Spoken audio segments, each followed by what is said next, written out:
MLA അല്ലാത്ത PV Anwar തൃണമൂലിലെത്തുന്നത് CPM-ന് എന്ത് തരം കോട്ടം വരുത്തും? അൻവറിനെ വിശ്വാസത്തിലെടുത്ത് കൂടെ നിർത്താൻ UDF-നാകുമോ?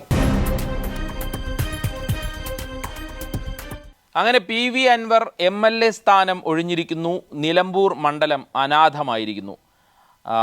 MLA സ്ഥാനം ഒഴിഞ്ഞെങ്കിലും അദ്ദേഹത്തിൻ്റെ നീക്കങ്ങൾക്ക് രാജിയാകുന്നില്ല ഷാനോസെ. പുതിയ നീക്കങ്ങളുമായി ഒരുപക്ഷെ സമീപകാലത്ത് കേരള രാഷ്ട്രീയം കാണാത്ത തരത്തിലുള്ള നീക്കങ്ങളുമായിട്ടാണ് PV അൻവർ ഇപ്പോൾ മുന്നോട്ട് പോകുന്നത്. അത് എത്രത്തോളം ആത്മഹത്യപരമാണ് അദ്ദേഹത്തിൻ്റെ ഈ നീക്കങ്ങളെന്നുള്ളത് കാലം തെളിയിക്കുക എന്നുള്ളതാണ് നമുക്ക് നോക്കിക്കാണേണ്ടത്. ഇപ്പോൾ ആരാണ് PV അൻവർ എന്നുള്ളതാണ് ആദ്യത്തെ ഒരു ചോദ്യം. എവിടെ നിന്ന് വന്നു, എവിടേക്ക് പോകുന്നു എന്നുള്ള ഒരു പ്രധാനപ്പെട്ട ചോദ്യം നമുക്ക് മുന്നോട്ട് വയ്ക്കാം എന്ന് തോന്നുന്നു. PV അൻവർ കോൺഗ്രസ് പാരമ്പര്യമുള്ള ഒരു കുടുംബത്തിൽ ജനിച്ച്, അതും നെഹ്റുവിനെ ആതിഥ്യമരുളിയ ഒരു കുടുംബത്തിൽ ജനിച്ച്, PV ഷൗക്കത്ത് അലി എന്ന് പറയുന്ന ഒരു പിതാവിൻ്റെ മകനായിട്ട് ജനിച്ച് കോൺഗ്രസ് KSUവിലൂടെ കോൺഗ്രസ്സിലെത്തി. അവിടെ അങ്ങനെ K സുധാകരൻ്റെ അടുത്ത ആളായി തുടരുമ്പോഴാണ് K കരുണാകരൻ DIC രൂപീകരിക്കുന്നത്. അപ്പോൾ K കരുണാകരനൊപ്പം DICയിലേക്ക് പോകുന്നു. ഈ പിണക്കമൊക്കെ മാറി K കരുണാകരനും K മുരളീധരനും തിരിച്ച് കോൺഗ്രസ്സിലേക്ക് പോയെങ്കിലും അൻവർ അവിടെ തന്നെ തുടരുന്ന കാഴ്ചയാണ് കണ്ടത്. പിന്നീട് നമ്മൾ കണ്ടത് അൻവർ ഇടതുമുന്നണിയുമായി, പ്രത്യേകിച്ച് CPM-ഉമായി കൈകോർക്കുന്ന കാഴ്ചകളാണ്. അങ്ങനെ പിന്നെ അദ്ദേഹം PK ബഷീറിനെതിരെ മത്സരിക്കുന്നു. അതിനുശേഷം അപ്പോൾ ഉണ്ടാകുന്ന ഒരു ഭൂരിപക്ഷം, അതായത് CPM-ൻ്റെ പിന്തുണയിൽ അദ്ദേഹം നേടുന്ന വോട്ടുകളാണ് പിന്നീട് PV അൻവറിൻ്റെ ഓരോ ചുവടിനും കരുത്തായത് എന്നാണ് നമുക്ക് മനസ്സിലാക്കാൻ കഴിയുക. അതിനുശേഷം അദ്ദേഹം നിലമ്പൂരിൽ മത്സരിക്കുന്നു. 2016 ഇടത് തരംഗത്തിൽ ആര്യാടൻ മുഹമ്മദിനെ അട്ടിമറിച്ചുകൊണ്ട് PV അൻവർ അവിടെ MLA ആവുകയാണ്. പിന്നീട് നമ്മൾ കണ്ടതാണ് ചരിത്രം. ഇപ്പോൾ CPM-ൽ നിന്ന് അടർന്നു മാറി, അല്ലെങ്കിൽ CPM-ൻ്റെ എന്താ പറയുക, ചെങ്കൊടി കീഴിൽ നിന്ന് മാറി ഇപ്പോൾ അൻവർ തൃണമൂൽ കോൺഗ്രസ്സിലേക്ക് എത്തുന്നു. അതുവഴി UDF-ലേക്ക് പ്രവേശിക്കാം എന്നുള്ളതാണ് അൻവറിൻ്റെ മുന്നിലുള്ള സ്വപ്നം. അപ്പോൾ CPM സഹയാത്രികനായി അൻവർ തുടരുമ്പോഴും ഒരിക്കൽ പോലും അൻവറിനെ പാർട്ടി മെമ്പറാക്കാൻ ശ്രമിച്ചിട്ടില്ല എന്നുള്ളതാണ് എനിക്ക് മനസ്സിലാക്കാൻ കഴിഞ്ഞത്. ഒരുപക്ഷെ KT ജലീലിനെയും അബ്ദുറഹ്മാനെയും ഒക്കെ പാർട്ടി മെമ്പർഷിപ്പ് എടുക്കാൻ വേണ്ടി CPM നിർബന്ധിച്ചെങ്കിൽ പോലും PV അൻവറിൻ്റെ കാര്യത്തിൽ അതുണ്ടായിട്ടില്ല. കാരണം അതിൻ്റെ ഒരു പ്രധാനപ്പെട്ട കാരണമുണ്ട്. ഈ PV അൻവറിൻ്റെ ഈ ഒറ്റ ബുദ്ധി പ്രയോഗമാണ് പലപ്പോഴും PV അൻവർ CPM-നെ വിവാദത്തിലേക്ക് എത്തിച്ചിട്ടുണ്ട്. ആ വിവാദങ്ങളൊക്കെ കണ്ണടച്ച് PV അൻവറിനൊപ്പം നിന്ന പാർട്ടിയാണ് CPM. പക്ഷേ ഒരു ഘട്ടത്തിൽ PV അൻവർ എന്താ പറയുക, നമ്മുടെ വീടിന് മുകളിലേക്ക് ചായുന്ന രീതിയിലേക്ക് കാര്യങ്ങൾ വന്നതോടുകൂടിയാണ് CPM കൈവിടുന്നത്. ഇപ്പോൾ അൻവർ എന്താണ്? ഇപ്പോൾ അൻവർ UDF-ലേക്ക് കടക്കാൻ പോകുന്നു. ഏറ്റവും പ്രധാനപ്പെട്ട ഈ നിമിഷത്തിൽ ഏറ്റവും പ്രധാനപ്പെട്ട ഒരു ചോദ്യം ഉയരുന്നത് PV അൻവറിനെ എങ്ങനെ വിശ്വസിക്കും എന്നുള്ളതാണ്. അതായത് ഈ PV അൻവർ CPM-നൊപ്പം നിന്ന്, MV ഗോവിന്ദൻ പറഞ്ഞൊരു വാക്കാണ് എനിക്കിപ്പോൾ ഓർമ്മ വരുന്നത്. CPM-നൊപ്പം നിന്നപ്പോഴാണ് PV അൻവർ വളർന്നിട്ടുള്ളത്, അല്ലാതെ PV അൻവർ ഒറ്റയ്ക്ക് നിന്ന് വളർന്നിട്ടില്ല. അപ്പോൾ ഒറ്റയ്ക്ക് നിന്നാൽ തന്നെക്കൊണ്ട് പറ്റില്ല എന്ന് മനസ്സിലാക്കിയിട്ട് തന്നെയാണ് PV അൻവർ, നോക്കൂ, ഇപ്പോൾ ഈ പിണറായിയെ തള്ളിപ്പറഞ്ഞ് പിണറായിക്കെതിരെ വലിയ രീതിയിലുള്ള ആരോപണങ്ങൾ ഉന്നയിച്ച്, P ശശിക്കെതിരെ വലിയ രീതിയിലുള്ള ആരോപണം ഉന്നയിച്ച്, കേരളത്തിലെ പോലീസ് RSS-നൊപ്പം നിൽക്കുന്നു എന്നുള്ള ആരോപണം ഉന്നയിച്ച് P ശശി പ്രതിക്കൂട്ടിലാക്കിയൊക്കെ PV അൻവർ CPM-ൽ നിന്ന്, അല്ലെങ്കിൽ CPM-ൻ്റെ സഹയാത്രിക പോസ്റ്റിൽ നിന്ന് ചാടുമ്പോൾ PV അൻവറിന് ഒറ്റയ്ക്ക് നിൽക്കാൻ കഴിയില്ല എന്നുള്ള കാര്യം ഉറപ്പാണ്. അതിനാണ് ആദ്യം അദ്ദേഹം DMK-യുമായിട്ട്, തമിഴ്നാട്ടിലെ DMK-യുമായിട്ട് സഖ്യത്തിന് ശ്രമിച്ചു. അതിനുവേണ്ടി കേരളത്തിൽ തന്നെ ഒരു DMK രൂപീകരിച്ചു. പക്ഷേ സ്റ്റാലിൻ അത് തള്ളിക്കളഞ്ഞു. അതിനുശേഷം നമ്മൾ റഹീസൊക്കെ റിപ്പോർട്ട് ചെയ്തതുപോലെ തൃണമൂലിലേക്ക് തന്നെയാണ് അൻവറിൻ്റെ പോക്ക് എന്നുള്ളത് ഏകദേശം വ്യക്തമായിരുന്നു. പല വിധത്തിലുള്ള ചർച്ചകൾ ഡൽഹി കേന്ദ്രീകരിച്ച് അൻവർ നടത്തി. അപ്പോഴല്ല അതിൽ നിന്നല്ല നമുക്ക് മനസ്സിലാവുന്നത് അൻവറിന് തന്നെ അറിയാം അൻവർ ഒറ്റയ്ക്ക് നിന്നാൽ ഒരു കാര്യവും നടക്കില്ല. അതുകൊണ്ട് UDF-നൊപ്പം ചേരണം. UDF-നൊപ്പം ചേരാൻ ഏത് രീതിയിൽ മുന്നോട്ട് പോകണം, ആ തന്ത്രമാണ് ഇപ്പോൾ അൻവർ പയറ്റി തൃണമൂലിലെത്തി നിൽക്കുന്നത്. പക്ഷേ തൃണമൂലിലെത്തി നിൽക്കുമ്പോഴും PV അൻവർ UDF-ന് അകത്തേക്ക് പോകുമോ എന്നുള്ള കാര്യത്തിൽ സംശയമുണ്ടാകുന്ന തരത്തിലാണ് ഇന്നത്തെ നേതാക്കളുടെ പ്രതികരണം വരുന്നത്. PK കുഞ്ഞാലിക്കുട്ടി പറഞ്ഞ എന്താണ്, അൻവറിൻ്റെ കാര്യം സർപ്രൈസ് ആയിരുന്നു. MLA സ്ഥാനം രാജിവെക്കുക എന്ന് പറയുന്നത് സർപ്രൈസ് ആയിരുന്നു.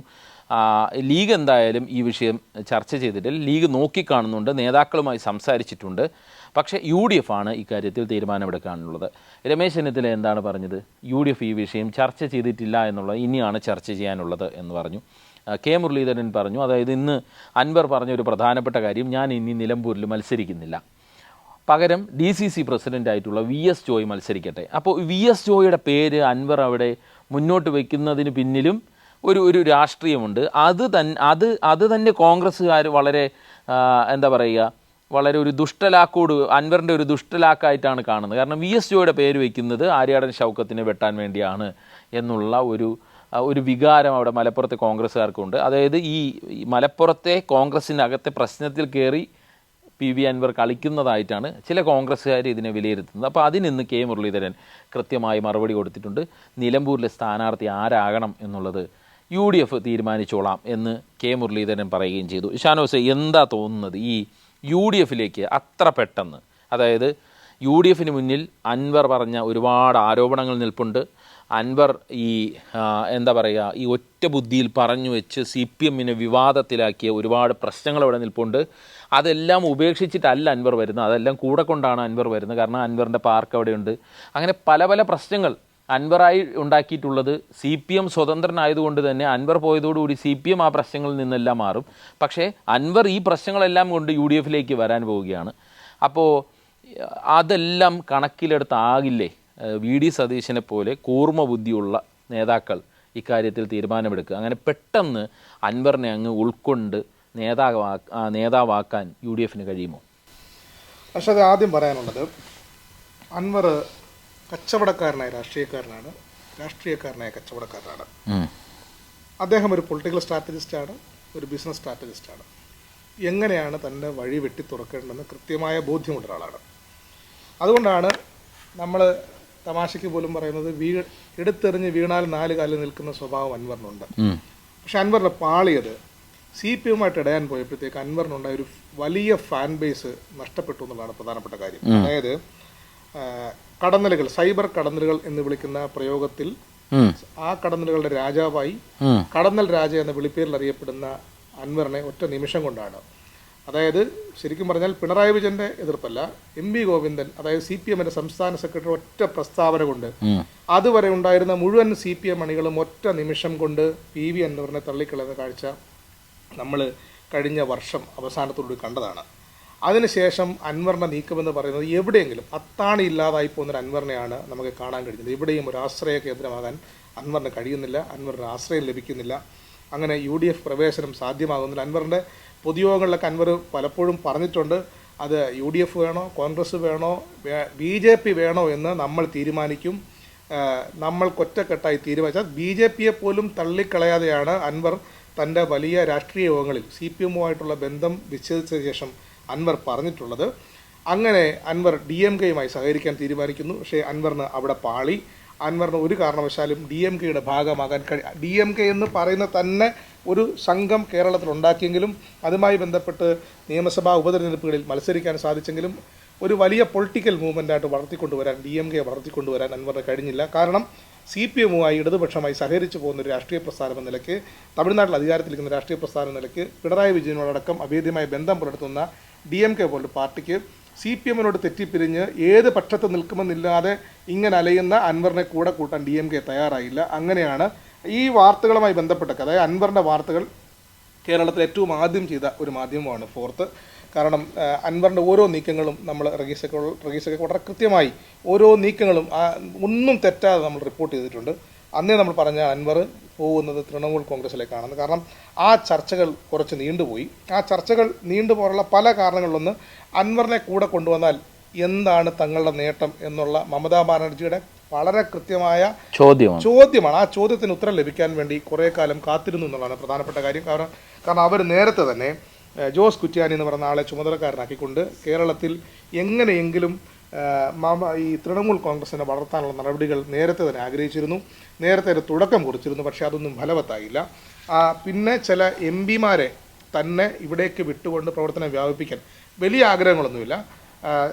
ഈ തദ്ദേശ തെരഞ്ഞെടുപ്പിലെങ്കിലും കുറച്ച് നേട്ടമുണ്ടാക്കാൻ കഴിയണം എന്നാണ് മമത ആഗ്രഹിക്കുന്നത്. കാരണം മമതയെ സംബന്ധിച്ചുള്ള ഒരു പ്രധാനപ്പെട്ട പ്രശ്നം, മമതയ്ക്ക് ബംഗാളിന് പുറത്തേക്ക് വലിയ സ്വാധീനം ഉണ്ടാക്കാൻ കഴിഞ്ഞു. നമ്മൾ കഴിഞ്ഞ ദിവസം ആം ആദ്മി പാർട്ടിയുടെ കാര്യം, ആം ആദ്മി പാർട്ടിക്ക് ഡൽഹിക്ക് പുറത്തേക്ക് സ്വാധീനം വർദ്ധിപ്പിക്കാൻ കഴിഞ്ഞിട്ടുണ്ട്. പക്ഷേ അതേപോലെ ഈ CPM-നെതിരെ വലിയ പോരാട്ടം നയിച്ച് ഒറ്റയ്ക്ക് പോരാടി അവിടുത്തെ സംസ്ഥാനത്തെ ഭരണം കൈയാളിയ മമതയ്ക്ക് തൊട്ടടുത്ത സ്റ്റേറ്റുകളിലേക്ക് അവരുടെ രാഷ്ട്രീയ പ്രവർത്തനം പടരാൻ കഴിഞ്ഞിട്ടില്ല, അതിനുള്ള സാധ്യത ഉണ്ടായിരുന്നില്ല. ഇടക്കാലത്ത് അവർ ഗോവയിൽ മുൻ മുഖ്യമന്ത്രിയായിരുന്ന ഒരാളെ കൂട്ടി രാജ്യസഭയിൽ എത്തിച്ച് ഗോവയിൽ പാർട്ടി വളർത്താൻ ശ്രമം നടത്തിയെങ്കിലും അതും ഫലം കണ്ടില്ല. അങ്ങനെ നിൽക്കുമ്പോഴാണ് PV അൻവറിൻ്റെ ഒരു സാധ്യത തിരിച്ചറിയുന്നത്. PV അൻവറിൻ്റെ സാധ്യത പൂർണ്ണമായും മമതാ ബാനർജി തിരിച്ചറിയുന്നത് കഴിഞ്ഞ ദിവസം അറസ്റ്റിലായതോടുകൂടിയാണ്. കാരണം അറസ്റ്റിലാകുമ്പോൾ അതുമായി ബന്ധപ്പെട്ടുണ്ടാകുന്ന വാർത്തകൾ, വിവാദങ്ങൾ, അൻവറിന് പൊതുമധ്യത്തിൽ കിട്ടുന്ന സ്വീകാര്യത, വാർത്തയിൽ നിറഞ്ഞു നിൽക്കുന്ന ഒരു അൻവർ എന്നുള്ള പ്രതീതി കൂടി വന്നപ്പോഴാണ് അൻവറിനെ പൂർണ്ണമായും ഇതിൻ്റെ ലീഡർഷിപ്പിലേക്ക് എത്തിക്കാൻ വേണ്ടി മമതാ ബാനർജി തീരുമാനിക്കുന്നത്. കാരണം അവരുടെ ലക്ഷ്യമെന്ന് പറയുന്നത് ഏറ്റവും കുറഞ്ഞത് നിലവിലുള്ള 3 MP-മാരെ കേരളത്തിലേക്ക് നിയോഗിച്ച് ആ MP-മാരെ ഈ ഒരു കോർഡിനേഷൻ അൻവറുമായി ഉണ്ടാക്കിയെടുത്ത് തദ്ദേശ സ്വയംഭരണ തെരഞ്ഞെടുപ്പിൽ ഒരു വലിയ സ്വാധീനം ഉണ്ടാക്കിയെടുക്കാൻ കഴിയുമെന്നാണ് മമതാ ബാനർജി പ്രതീക്ഷ. അതുകൊണ്ട് വലിയ നേട്ടമുണ്ടാകുമെന്നോ ചിലപ്പം 1-2 MLA-മാരെ ഉണ്ടാക്കിയെടുക്കാമെന്നുള്ള പ്രതീക്ഷയൊന്നുമില്ല. പക്ഷേ തൃണമൂൽ കോൺഗ്രസിൻ്റെ ഒരു വളർച്ചയ്ക്ക് തുടക്കമിടാൻ അവരുടെ ഒരു പാർട്ടിയുടെ പ്രവർത്തനങ്ങൾക്ക് ശരിയായ തോതിൽ, അതായത് നേരത്തെ ഞാൻ പറഞ്ഞ ജോസ് കുറ്റ്യാനെ ചുമതലക്കാരനാക്കി കൊണ്ടുവരുന്നത് പോലല്ല, മറിച്ചും പൊളിറ്റിക്കലായി തന്നെ താഴെ തട്ടിൽ നിന്ന് പാർട്ടിയെ കൊണ്ടുവരാനുള്ള ശ്രമം മമതയുടെ ഭാഗത്തുനിന്നും മമതയുടെ മേൽനോട്ടത്തിൽ കേരളത്തിൽ നടപ്പിലാക്കാൻ പോകുന്നുള്ളതാണ് PV അൻവറിൻ്റെ ഇപ്പോഴത്തെ തൃണമൂൽ കോൺഗ്രസ് പ്രവേശനവുമായി ബന്ധപ്പെട്ട് നമ്മൾ നോക്കേണ്ടത്. കാരണം കുറഞ്ഞ പക്ഷം മലബാർ മേഖലയിലെങ്കിലും, തെക്കൻ ജില്ലകളിൽ സ്വാധീനമുണ്ടാക്കാൻ കഴിഞ്ഞില്ലെങ്കിലും വടക്കൻ ജില്ലകളിൽ മലബാർ മേഖലയിലെങ്കിലും സ്വാധീനമുണ്ടാക്കാൻ കഴിയുമെന്നാണ് മമതാ ബാനർജി പ്രതീക്ഷിക്കുന്നത്. കാരണം CPM അവിടെ അടക്കി ഭരിക്കുന്ന ബംഗാൾ കാലത്ത് നിന്ന് അവർ ഈ മമതാ ബാനർജി തൃണമൂൽ കോൺഗ്രസ് ഉണ്ടാക്കി അവിടെ CPM-നോട് ഫൈറ്റ് ചെയ്ത് അവിടുത്തെ ഭരണം പിടിക്കുന്നത് മുസ്ലിം ന്യൂനപക്ഷ മേഖലകളിൽ കരുത്ത് തെളിയിച്ചുകൊണ്ടാണ്.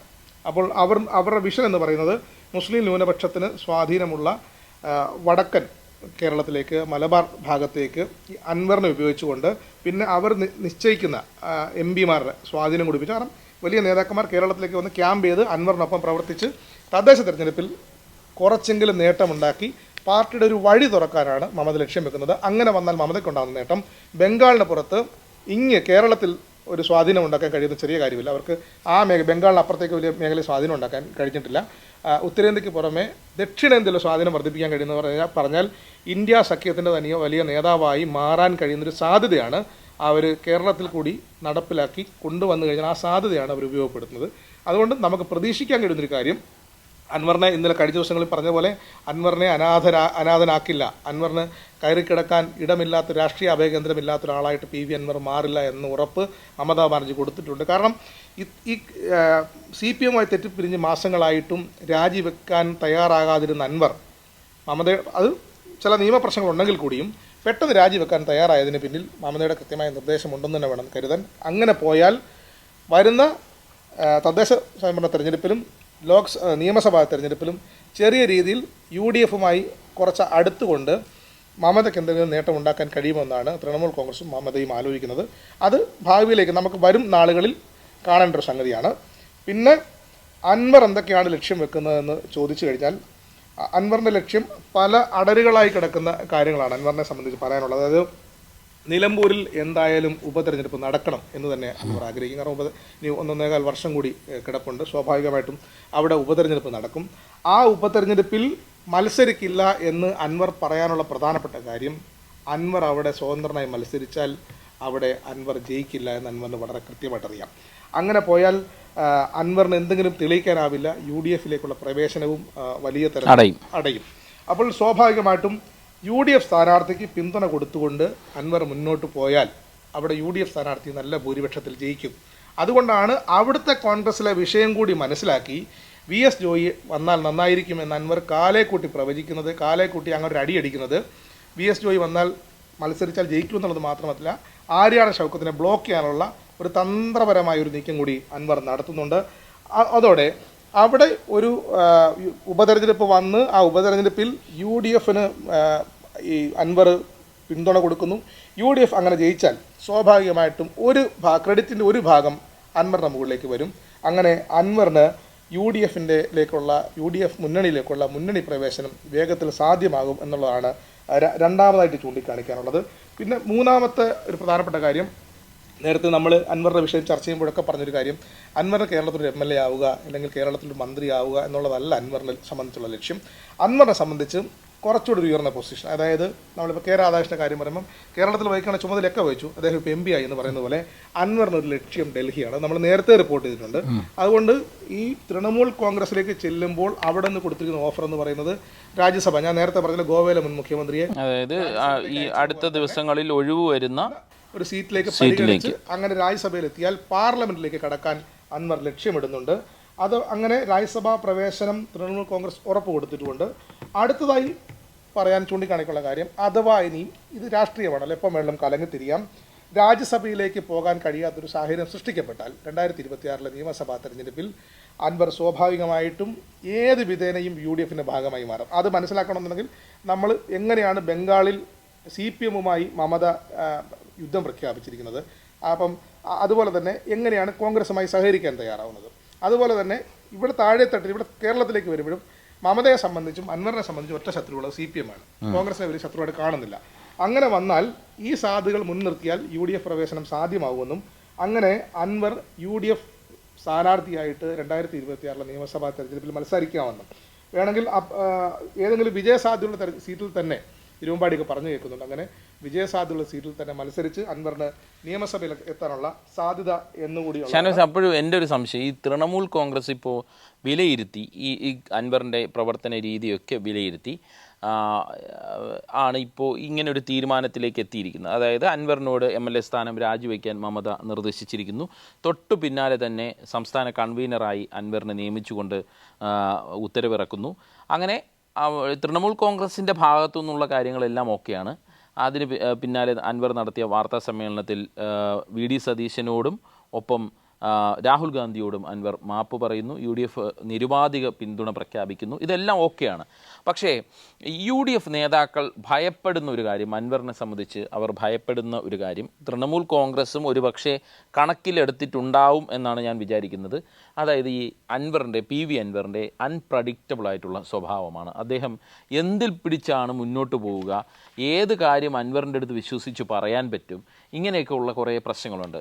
മുഖ്യമന്ത്രി പിണറായി വിജയൻ അൻവറിനെ വിമർശിച്ചുകൊണ്ട് കടത്തിയ, അൻവറിനെ സത്യം പറഞ്ഞാൽ രൂക്ഷമായ രീതിയിൽ LDFിൽ നിന്ന് അൻവർ പുറത്തേക്ക് പോകുന്നുവെന്ന് കൃത്യമായ സൂചന നൽകിയ വാർത്താ സമ്മേളനത്തിൽ മുഖ്യമന്ത്രി പിണറായി വിജയൻ പറഞ്ഞത്, നിങ്ങളെങ്ങനെ അദ്ദേഹത്തെ വിളിക്കും, അദ്ദേഹം ഫോൺ റെക്കോർഡ് ചെയ്യില്ലേ? അതായത് അത്രത്തോളം വിശ്വാസ്യതയില്ലാത്തൊരു നേതാവാണ് PV അൻവർ. അതായത് നമുക്കറിയാം, മലപ്പുറം SP ഫോൺ വിളിച്ചപ്പോൾ അത് റെക്കോർഡ് ചെയ്ത് പുറത്തേക്ക് വിടുന്നു. ഇങ്ങനെയുള്ള ഒരു നേതാവിനെ ഇപ്പോൾ ആര് അദ്ദേഹവുമായി എന്ത് തരത്തിലുള്ള ചർച്ച നടത്തിയാലും അത് ഫോൺ റെക്കോർഡ് ചെയ്ത് വെക്കില്ല എന്ന് എന്തുറപ്പ് എന്നുള്ളൊരു പ്രധാനപ്പെട്ട ഒരു ചോദ്യം ഉണ്ട്.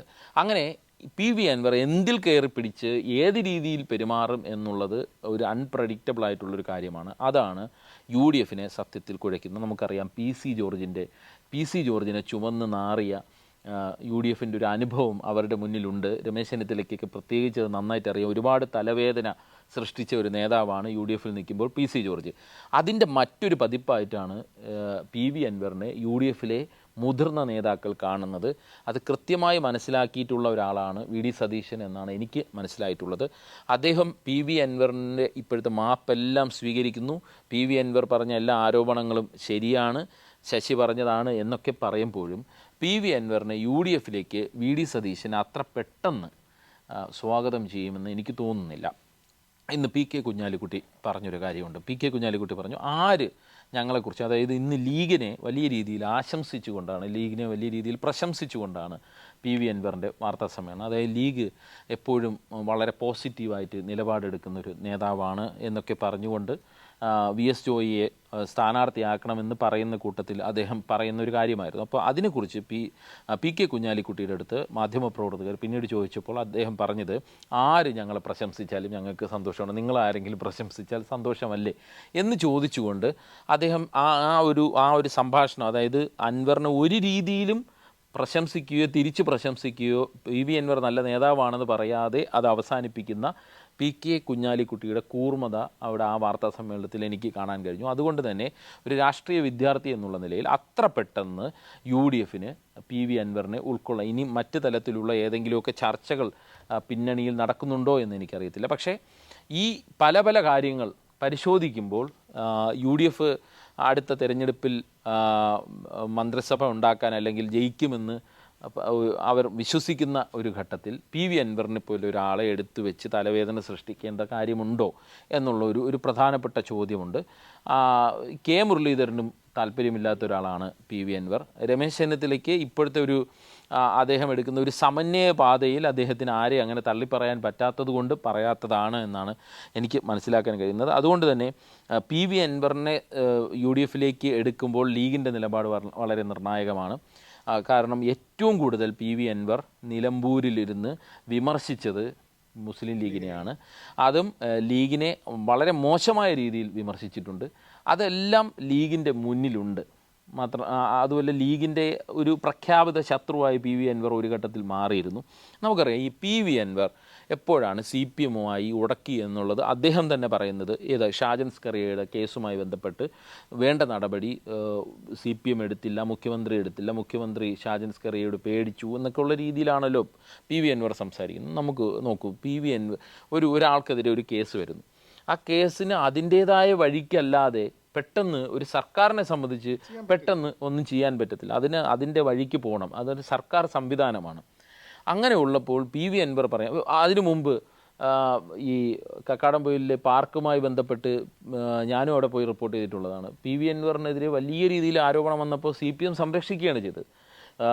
സ്വർണ്ണഖനി ചെയ്യാൻ വേണ്ടി PV അൻവർ തെരഞ്ഞെടുപ്പ് സമയത്ത് പോയപ്പോഴും CPM അതിനെ പ്രതിരോധിക്കുകയാണ് ചെയ്തത്. ഞാൻ പറഞ്ഞ അതിനെ പ്രതിരോധിക്കുകയാണ് ചെയ്തത്. അപ്പോൾ അങ്ങനെ വലിയ രീതിയിൽ CPM ചിറകിൻ്റെ അടിയിൽ നിർത്തി സംരക്ഷിച്ചു കൊണ്ടുവന്ന PV അൻവർ ഒരു ഘട്ടത്തിൽ CPM-നെ മുഖ്യമന്ത്രിയെ തള്ളിപ്പറയുകയാണ് എങ്കിൽ നാളെ ഞങ്ങളെയും തള്ളിപ്പറയില്ലേ എന്ന് VD സതീശനും രമേശ് ചെന്നിത്തലയ്ക്കും ചിന്തിച്ചാൽ അതിൽ കുഴപ്പമൊന്നുമില്ല. അത് വളരെ പ്രസക്തമായൊരു കാര്യമാണ്. അപ്പോൾ ഇനി ഏത് വഴിക്ക് തൃണമൂലല്ല, ഇനി ദേശീയ നേതൃത്വം കോൺഗ്രസുമായിട്ട് ചർച്ച നടത്തി ഇതിലേക്ക് വന്നാലും പ്രശ്നമാണ്. ഇവിടുത്തെ കോൺഗ്രസ് നേതാക്കൾക്ക് അത് പ്രശ്നമാണ് എന്നാണ് എൻ്റെ ഒരു വിലയിരുത്തൽ. കാരണം അവരുടെ മുന്നിൽ PC ജോർജിനെ പോലെ ഇപ്പോൾ PC ജോർജ് നിൽക്കുന്ന സ്ഥലം അറിയാമല്ലോ.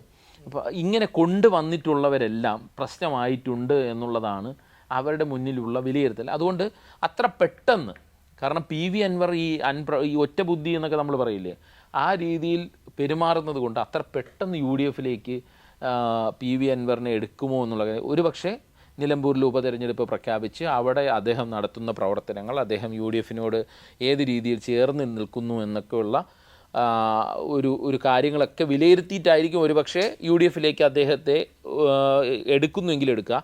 കാരണം നമുക്കറിയാം ഇപ്പോൾ ഉപതെരഞ്ഞെടുപ്പ് പാലക്കാടും ചേലക്കരയും നടന്നപ്പോൾ PV അൻവർ ചേലക്കരയെ കൊണ്ട് സ്ഥാനാർത്ഥി നിർത്തി. അപ്പോൾ അന്ന് ആ സ്ഥാനാർത്ഥി നിർത്തരുത് എന്ന് VD സതീശൻ ആവർത്തിച്ച് ആവശ്യപ്പെട്ടതാണ്.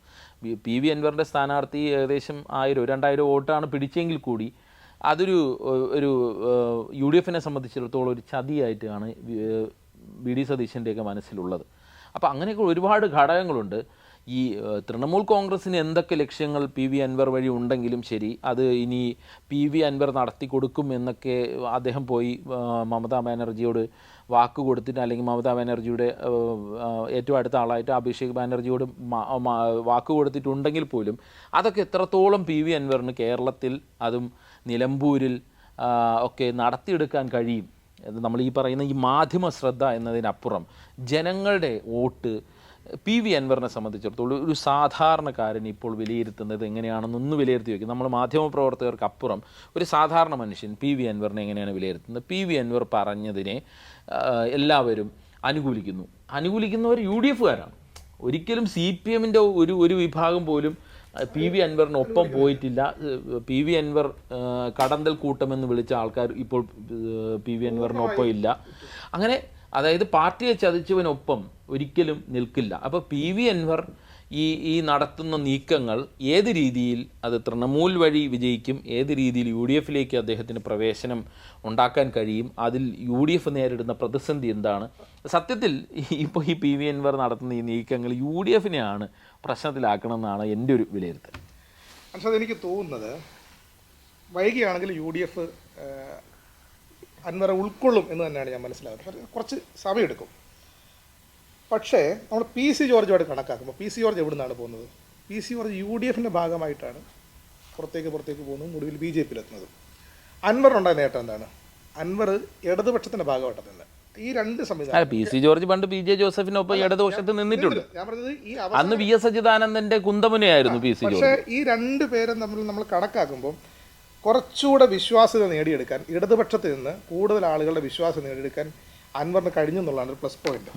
പക്ഷേ നോക്കൂ, കഴിഞ്ഞ വർഷം ഓഗസ്റ്റ് മാസം കൊണ്ട് തന്നെ സി പി എമ്മിനോടും പിണറായി വിജയനോടും പാർട്ടിയോടും മൊത്തത്തിൽ യുദ്ധം പ്രഖ്യാപിച്ചാണ് അൻവർ പോകുന്നത്. അൻവർ അതിനുശേഷം തുടരെ ഉന്നയിച്ച ആരോപണങ്ങൾ നമ്മൾ പരിശോധിച്ച് നോക്കിക്കഴിഞ്ഞാൽ, കാരണം ഒറ്റ ബുദ്ധി എന്ന് അൻഷാദ് പറഞ്ഞതുപോലെ തന്നെ ഒറ്റ ബുദ്ധിക്ക് കാര്യങ്ങൾ വിജയിക്കണമെന്നാണ് എപ്പോഴും അൻവർ വിചാരിച്ചത്. അതൊന്നും ഒരു സർക്കാരിൻ്റെ ഭാഗത്ത് ഒറ്റയടിക്ക് ഉണ്ടാകുന്ന സംഗതിയല്ല.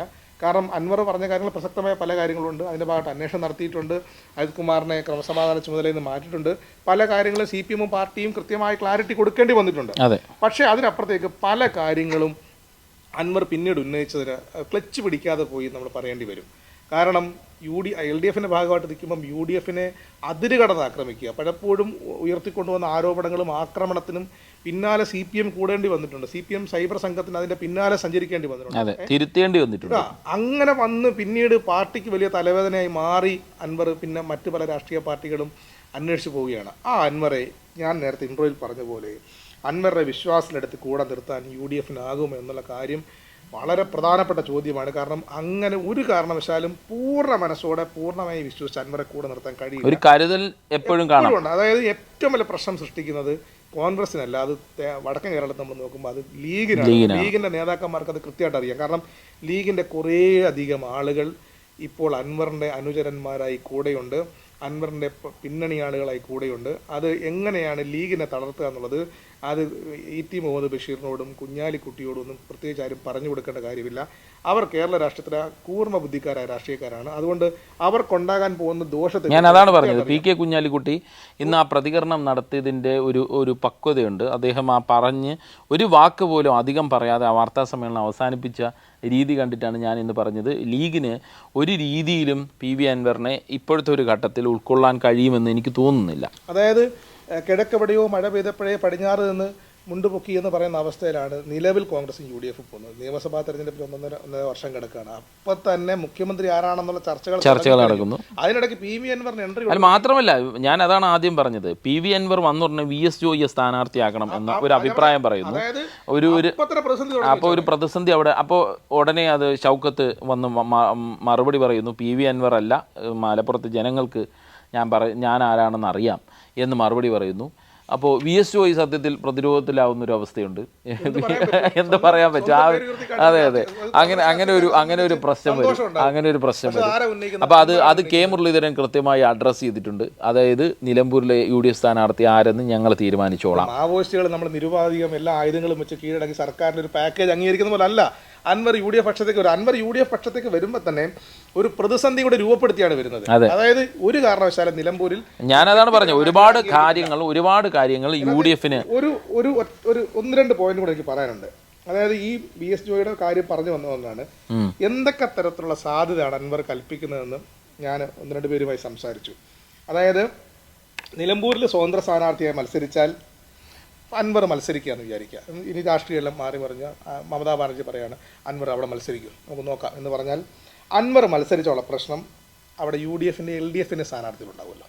അൻവർ സ്വതന്ത്രമായിട്ട് മത്സരിക്കും. തൃണമൂൽ കോൺഗ്രസിന്റെ, അതായത് യു ഡി എഫിലേക്ക് അൻവർ വന്നില്ല എങ്കിലുള്ള കാര്യമാണ് സാധ്യത പറഞ്ഞു. ഒന്നാമത്തെ സാധ്യത ഇപ്പോൾ സ്വതന്ത്രനായിട്ട് മത്സരിക്കുന്നു. അങ്ങനെ മത്സരിച്ചാൽ യു ഡി എഫ് എൽ ഡി എഫും രണ്ട് സൈഡായിട്ട് മത്സരിക്കുന്നുണ്ടല്ലോ. അങ്ങനെ വന്നാൽ യു ഡി എഫ് ജയിക്കുന്ന സാഹചര്യം ഉണ്ടാവും. ആ സാഹചര്യം വേണമെങ്കിൽ അൻവറുടെ മുതൽക്കൂട്ടാവാർ. അൻവർ മത്സരിച്ചത് കൊണ്ട് എൽ ഡി എഫിൻ്റെ വോട്ടുകളെ ഭിന്നിപ്പിക്കാനും യു ഡി എഫിൻ്റെ വോട്ടുകളെ കൃത്യമായി അവിടെ എത്തിക്കാനും കഴിയുന്ന ഒരു സാഹചര്യം ഉണ്ടാകുകയും അൻവറിന് അതൊരു നേട്ടം ഉണ്ടാകുകയും ചെയ്യും. രണ്ടാമത്തെ സാധ്യത എന്ന് പറയുന്നത് അൻവർ യു ഡി എഫ് സ്ഥാനാർത്ഥിയായിട്ട് മത്സരിച്ചാൽ സ്വാഭാവികമായിട്ടും കണക്ക് കൂട്ടിയിരിക്കണം ഹരിയാണ ഷൗക്കത്ത്.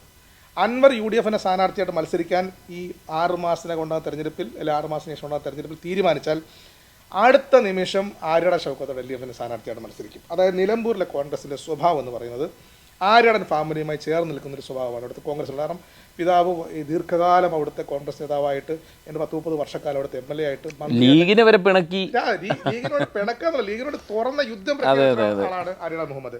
പ്രഖ്യാപിത ശത്രുവായിരുന്നു. അപ്പൊ അവിടെ അങ്ങനത്തെ കോൺഗ്രസ് ബെൽറ്റ് എന്ന് പറയുന്നത് ആര്യാടൻ ഫാമിലിയോട് ചേർന്ന് പോകുന്നതാണ്. അങ്ങനെ വന്നാൽ അൻവർ UDF സ്ഥാനാർത്ഥിയായിട്ട് വന്നാൽ ആര്യാട ഷൗക്കത്ത് LDF സ്ഥാനാർത്ഥിയായിട്ട് മത്സരിക്കുന്ന സാഹചര്യം ഉണ്ടായാൽ 100% അവിടെ LDF സ്ഥാനാർത്ഥിയായിട്ടുള്ള ആര്യാട ഷൗക്കത്ത് ജയിക്കാനുള്ള സാധ്യതകളാണ് കാണുന്നത്. അങ്ങനെ വന്നാൽ കോൺഗ്രസിൻ്റെ കുറച്ച് വോട്ട് കൊണ്ടും ലീഗിൻ്റെ കുറച്ച് വോട്ടുകൾ മാത്രം അൻവറിന് ലഭിക്കുകയും അൻവർ പരാജയപ്പെടുകയും ആര്യാട ഷൗക്കത്ത് ജയിക്കുകയും ചെയ്യുന്ന സാഹചര്യം ഉണ്ടായി കഴിഞ്ഞാൽ അൻവർ തീർന്നു. അൻവറിൻ്റെ രാഷ്ട്രീയം അവിടെ വെച്ച് ഒരു സാധ്യതയാണ്. മൂന്നാമത്തെ സാധ്യത എന്ന് പറയുന്നത് CPM-ൻ്റെ വോട്ട്. അതിപ്പോൾ ആര് മത്സരിച്ചാലും CPM-ൻ്റെ വോട്ട് സ്വാഭാവികമായിട്ട് CPM സ്ഥാനാർത്ഥിക്ക് LDF-ൻ്റെ സ്ഥാനാർത്ഥിക്ക് കിട്ടും. അത് പതിവാണ്. അങ്ങനെ പരിഗണിച്ചാൽ പോലും ആര്യാട ഷൗക്കത്ത് വന്നാൽ സ്വാഭാവികമായിട്ടും അവിടെ ജയിക്കും. ആ സാധ്യതയോടുകൂടി അൻവറിൻ്റെ സാധ്യത കുഞ്ഞാലിയുടെ നാടാണ്. അതെ, വെടിയേറ്റ് വീണ് മരിച്ച ആദ്യത്തെ MLA ആയ K കുഞ്ഞാലിയുടെ നാടാണ് നിലമ്പൂര്.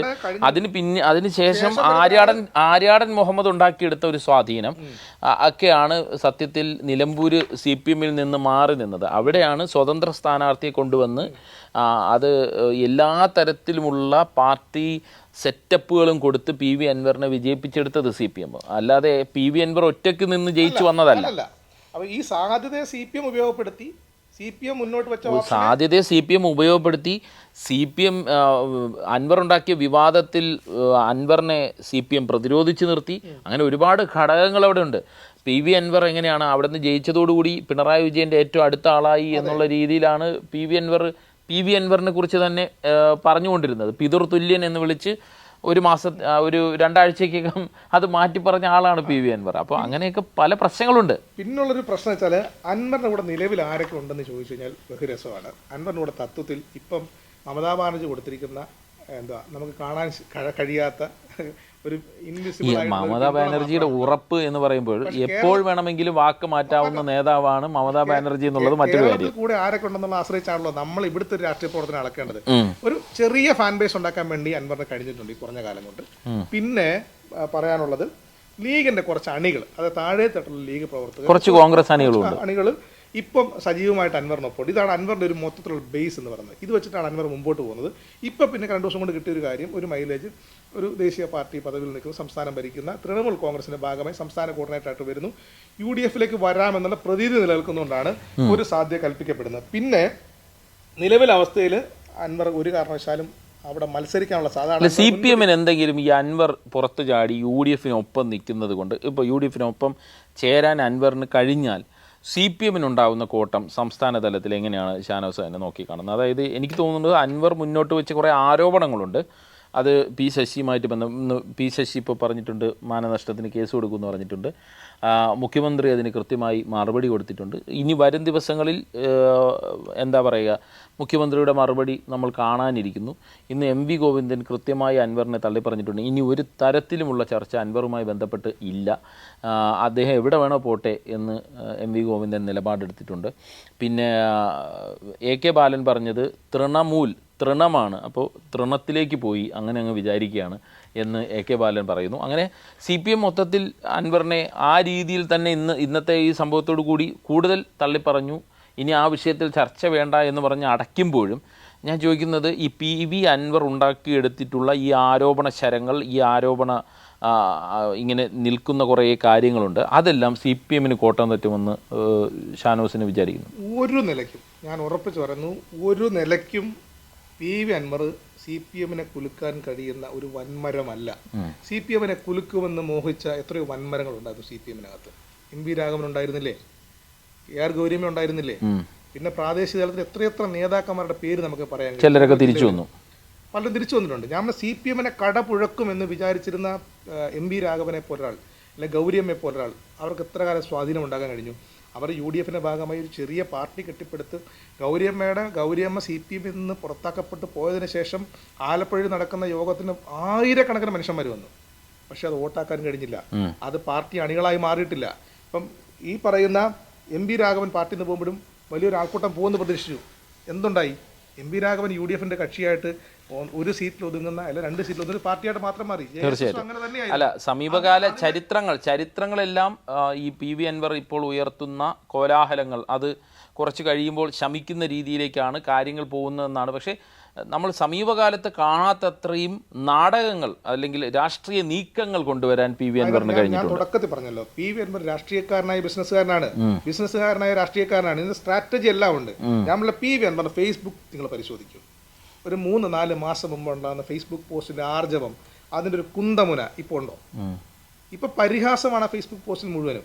കാരണം അൻവർ എന്ന് വെച്ചാൽ CPM-ഉം ഇടതുപക്ഷവും പൂർണ്ണമായും തള്ളിക്കളഞ്ഞൊരു നേതാവാണ്. അവർക്കൊരു PV അൻവറിനെ ഗൗനിക്കേണ്ട കാര്യമുണ്ടോ?